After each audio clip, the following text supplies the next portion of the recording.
Naitwa Emiliana Menrad Lupenza, ni mmiliki wa shule za awali na msingi Beta, na pia ni mshauri wa afya na biashara kupitia kampuni ya Forever Living Products. Leo nataka nianze safu ya video 7 mfululizo ambao nitakuwa nikiongea hasa kuhusiana na mambo ambayo yamenigusa katika upande wa biashara, na nataka niseme na wewe ambaye pia ni mfanyabiashara, iwe kwamba nawe ni mmiliki wa shule ama una biashara nyingine ambayo unaweza ukalinganisha. Tutakubaliana kwa pamoja kuwa na shule, kumiliki shule ni sifa kubwa sana kwenye jamii ambayo inakupa heshima na ina advantage, faida nyingi sana. Lakini kuna changamoto zake ambazo si rahisi kukuta zinaongelewa wazi kwa uhuru, kwa sababu biashara ni yako, mafanikio ni yako na matatizo ni yako. Mimi naomba tushirikiane, tufuatane kwenye hii safu ya video 7 na tuweze kujadili kwa pamoja. Nimefanya biashara hii ya shule kwa miaka 13 sasa, na nimekutana na changamoto mbalimbali. Kubwa ambayo inabeba nyingine zote ni ya ada kuchelewa.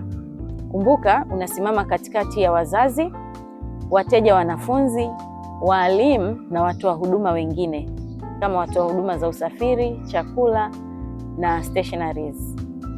Ada zinapochelewa, haya mambo mengine yote yanategemea hizo ada kama pesa kuweza kupata hizi huduma zote.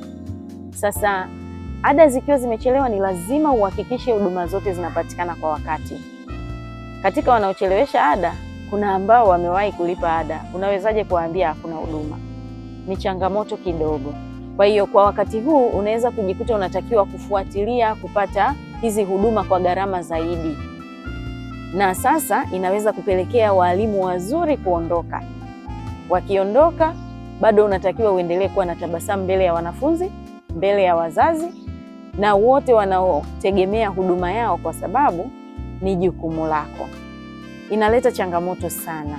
Lakini pia watu wa huduma wengine, si rahisi watu kukuelewa kwamba wewe umekusanya ada na hata kama zimechelewa ni kweli kuwa hauna pesa ya kuwalipa ilhali wamesha kuhudumia. Sasa changamoto hizi ndio zinafanya watu waugue ndani kwa ndani, mwishowe wanaishia kupata magonjwa kama msongo wa mawazo, shinikizo la damu na vitu vingine, kwa sababu mambo yanakuwa mengi. Hili jambo pia nimeliishi kwa muda na nikajaribu kujinasua. Nimeshafanya biashara nyingi tofauti. Nimeingia kwenye ufugaji, nikafanya na kilimo, lakini nimeishia kupoteza mtaji, kwa sababu biashara zote pia hizo zinanihitaji mimi kwa 100%. Kwa biashara hizi za kawaida, usipokuwepo na mali yako inapotea.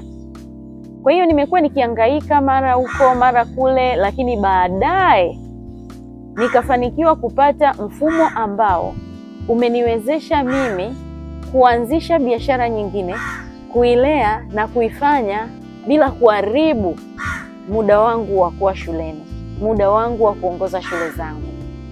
Kama wewe pia una biashara lakini una changamoto ziko hapo, unafikiria kutimiza ndoto kubwa, unaona hiyo biashara bado haijaweza kukufikisha, fuatilia mfululizo wa video hizi, ziko 7.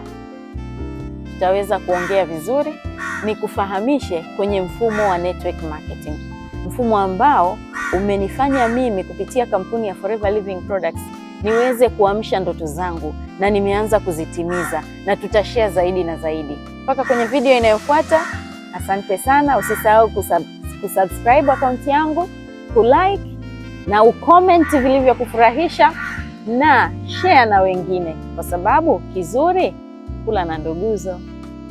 Asante.